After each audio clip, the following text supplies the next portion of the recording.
Lakers fell further behind the Clippers in the West after a wild finish on Friday, including an overturned out-of-bounds call, leaving LeBron James asking Richard Jefferson questions on what happened, and then still having a chance at the end to force overtime. But LeBron's three comes up short. The Lakers lose.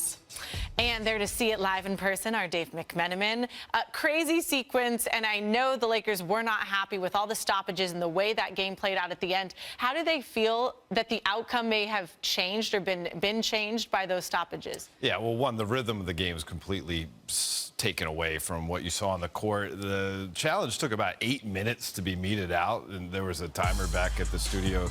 The Lakers Spectrum Studios, and listen, that's not why they lost. There's been a myriad of reasons that have come to bear this season, with guys being injured and lineups changing in and out. And but this one was tough for them to swallow because they wanted to turn the page to begin the second half after the All-Star break on a positive note. Yeah. And it just didn't happen. That didn't happen. Something that might happen, LeBron to Cleveland, I don't know. Of course, he made those comments at All-Star Week. We all saw that. Maybe a potential future in Cleveland. Well, he addressed that after the game on Friday. Here's what he had to say. Some of my comments over the weekend was taken to a whole different area of, could I see myself retiring as a Cavalier? I never said I would see myself playing in a Cavaliers uniform. I mean, I talked to Jason Lloyd, and he asked me, and I said, well, I don't know what tomorrow holds, but actually me playing for the Cavs, I don't know about that. Could I see myself retiring as a Cav? And he asked me, well, like, you just come here and sign for a day and retire as a Cav? I said, that possible could be. And then things about my son, me wanting to finish play with my son wherever he's at, me going there. Like, you guys take some of my words and just like twist them to different places where they shouldn't go. And if I comment or compliment, a GM that's in OKC, I really believe that he's done a phenomenal job. And you guys spin that to me saying that Rob is not doing a great job. Or if I say the GM from the Rams, I love this t-shirt. I thought it was dope. And I believe the same way. I don't care about picks. I don't care about winning championships. Well, how is that directed at Rob in the Lakers franchise? Well, then, what do you make of all that, Dave? Oh, I thought it was dope. No, I mean, for real. Really? I think you had to take away two main points of what he was trying to get across. One, he's committed to Los Angeles Lakers. He loves his life in Los Angeles. He loves wearing the purple and gold, and he has a great relationship with Jeannie Buss, the owner, and Linda Rambis, Kurt Rambis, and even Rob Pelinka, on the level of understanding that Rob Pelinka is doing his job to give LeBron James a chance to play for a contender on any given year. He also pushed back against the idea that he has been the shadow GM. He said, I am not responsible for pressing the buttons when it comes to putting this roster together. That's on the front office. So LeBron will come out. He's going to be committed. He's going to perform in year 19 and beyond. But he needs a front office ally to take responsibility for the action made in trades and draft picks, etc. All right. Dope, as you would say. Lakers fans think it's dope. They don't want him going anywhere. All right, Dave McMenamin, thanks so much for hanging out. We appreciate it. You got it. One day telling The Athletic the door's not closed on that. I'm not saying I'm coming back and playing. I don't know. I don't know what my future holds. I don't even know when I'm free. My last year will be played with my son wherever Bronny is at. That's where I'll be. I'll do whatever it takes to play with my son for 1 year. It's not about the money at that point. Mr. Smith. Stephen A. Yes. Where do you want to see LeBron end his career? I want to see him end his career. I would prefer L.A. because I like to be in L.A. and wherever LeBron James is going to be relevant. So if he's in L.A., that'll be an excuse for me to be in Southern California. I mean, that's just the way it is. I mean, Molly, I'm over it. I'm over cold weather. I'm trying to get the hell away from cold weather as much as I possibly can. I have business in Miami, too, tomorrow. Okay. So Listen, don't expect that's me on right. the show. Well, I'm dead serious about it. But, damn right I'd be in Florida or L.A. I'm just over cold weather. I'm just telling y'all right now. I mean, it's going to happen. It's going to happen, okay? Now, having said all of that, I have to tell you something that I did, KP, and I did something I've never done in these years yesterday. I made a few calls about Bronny James. And here's the reason why. If you notice, and please put Kendrick Perkins back up on the screen so I can see him, please. I've been one, if you notice, I've never spoken about LeBron James' son. And the reason why is because LeBron is such an iconic figure. I just felt that, you know what, let his son live his life. You know, if he's this good, we'll find out about him. We'll see soon enough. But, you know, LeBron is a great dad. He clearly loves his kid. I love seeing him at the games cheering his son on. I think it's a beautiful, beautiful thing to see his relationship with Bronny. But I've heard LeBron speak about it so much, I decided, look, I've never seen this kid play, and when I'm in LA, I could go see him, but I stayed away on purpose, because we know if I walk into a gym, they're going to know I'm looking to see what this kid is worth, okay? And I didn't want to do that. So I called instead. And I got to tell you what I've heard. He's eligible for the NBA come 2024 unless the NBA eradicates that 1 year out of high school rule and makes it sooner, which they're contemplating doing. I don't know whether they'll do it or not. Let me tell you what I've heard about this kid. And you know, because you follow all of this. The kid's about 6'4". Okay, I've never stood next to him, so I don't know. He's about 6'4". I heard he can handle the rock. I heard he's a much better shooter at this stage in his life than LeBron was at that particular moment in time. He's got good NBA size. They said he's got good NBA size. He can shoot, he can handle, and he is a big-time defender. The issue is he doesn't have that splash to his game per se, that swag, that box office appeal or something like that. But I hear the expectation is that he will be a pro, that at the very least a second-round pick and could end up, before all is said and done, over the next year and a half, being a mid to high first-round pick. So when LeBron says, I want to play with my son, it's not beyond the realm of comprehension that this kid is going to get drafted. And if he gets drafted, the one player that you can guarantee can go anywhere he wants to go is LeBron. Not just because of his skill set. LeBron don't even care about the money. He don't need it. He'll actually go to a team for free, just for $1, just to play with his son. It's not far-fetched. And I just wanted to leave a kid alone, let him live his life. But with LeBron talking about him, okay, it's time to look at his skill set. So I called up and asked, and there's some people that like this kid. They say he's got that potential. No, it's some people that actually love Bronny, right? But here's the thing. Let me show you. We all know LeBron James is a smart individual, right, Stephen A?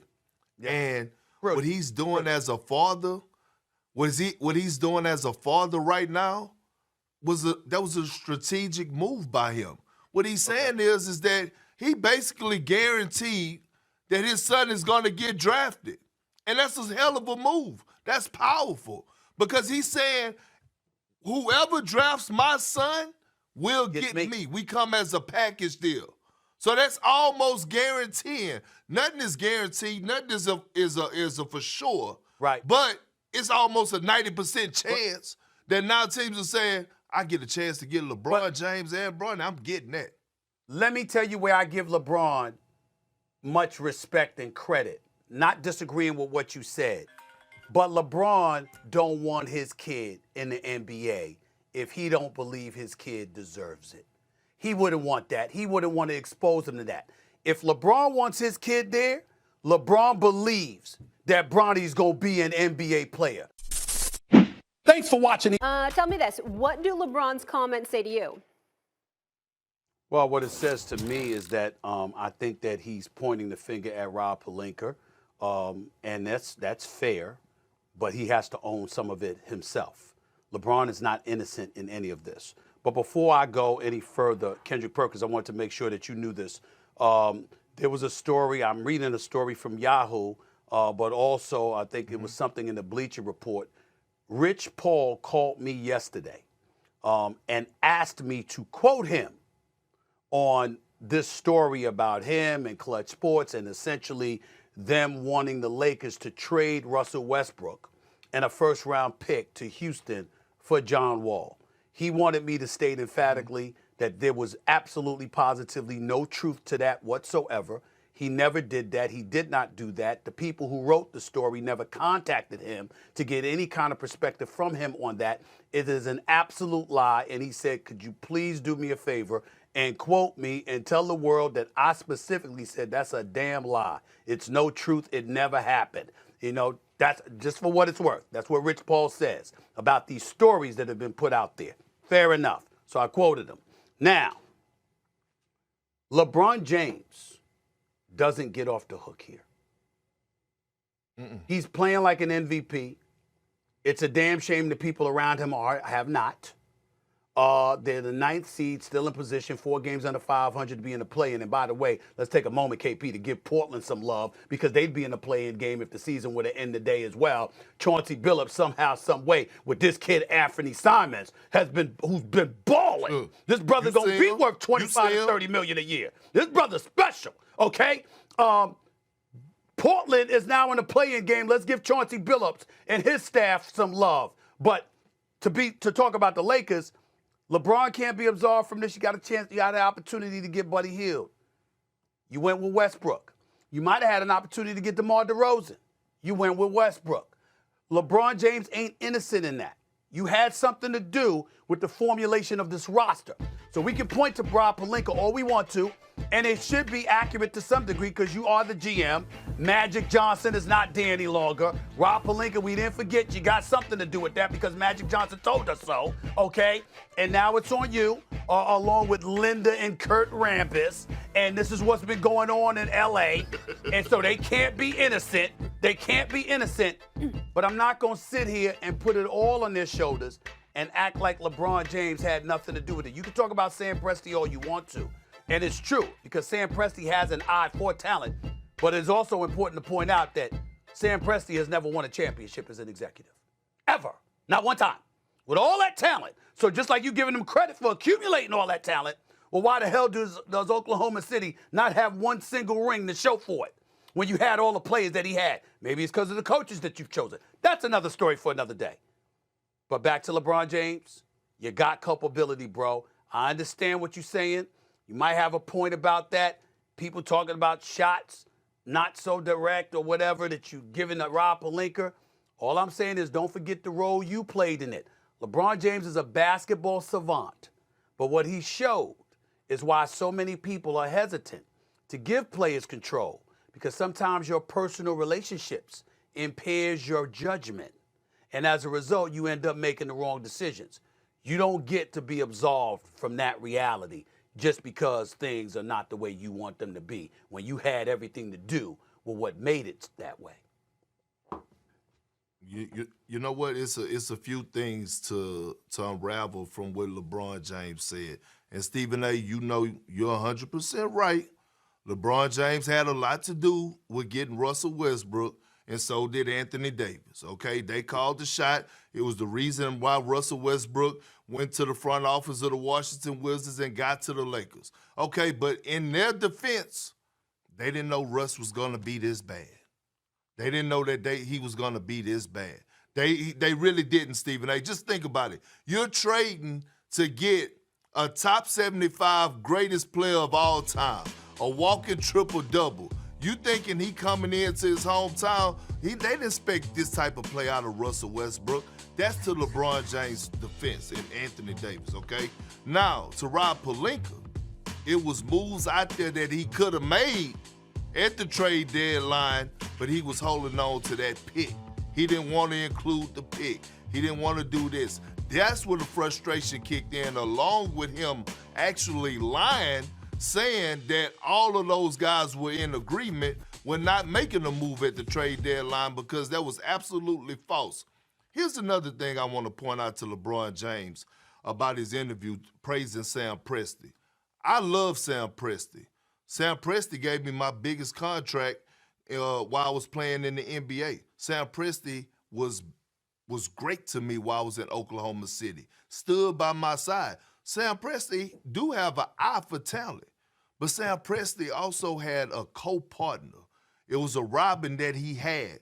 That Troy I didn't Weaver. like how LeBron James, Troy Weaver. And so when we talk about this is the things that guys like LeBron James have to keep in mind when he go up to the podium and he speak on situations like this, because this is why you get those African Americans hired in those positions, is when you go up there and you say, Sam Presti, he drafted this and he got an eye for this. That may be true, but Troy Weaver was right there on this side the whole entire time, scouting those same players. And he was the liaison with those relationships with the players, those players that were picked. Yes. Start mentioning those brothers' names. That's the problem I have with that. Mention his name.